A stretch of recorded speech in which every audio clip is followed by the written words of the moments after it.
So what I'd like to begin with is sharing with you my understanding of what dignity means. I've really worked a lot on this, and it took me a while to come to an understanding of what it is. And after researching it for such a long time, I finally came to the conclusion that it's a very simple concept.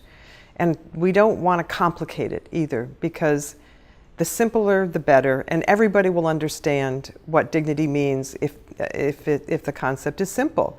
And so my understanding is that dignity is our inherent value and worth. Every single one of us, we all have dignity. We're born with it. It's part of who we are as a human being. And we all have inherent value and inherent worth. And in fact, I would even argue that we are not only valuable and worthy, but that we're invaluable, that we're priceless, and that we're irreplaceable. So my definition is really very simple, that our dignity is our inherent value and worth. And there's another piece to it, which is our dignity is also very vulnerable, and vulnerable to being harmed and injured. So yes, we have an inherent value and worth, but at the same time, it is so prone to being injured and wounded. And frankly, I think that's probably as equally as an important part of the definition as, you know, the first part of the equation.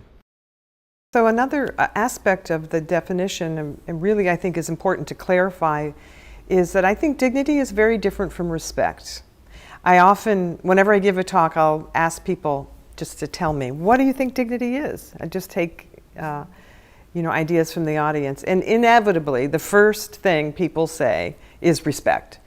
And oddly enough, if you pay attention to when you hear the word dignity, you'll hear it as if it's all one word, dignity and respect. This is just what people do, and they confuse it. And it's a problem because, as I said earlier, I think our dignity is, everybody has dignity. Every human being who's born on the planet has dignity. But with respect, I think respect is earned. So when you confuse those two things, especially in my field in international conflict, where people are clamoring, we want to be treated with respect. We must be treated with respect. But I think what they really want to say is, treat me with dignity. Treat me as a human being. Because, if you're in a conflict and you don't respect the other side, then you're going to have trouble getting that out of your opponent or your enemy. But if we make the claim that everybody deserves dignity, and what needs to happen here as part of the resolution process of these conflicts is to try to restore the dignity to the relationship, that's very different from demanding respect from people.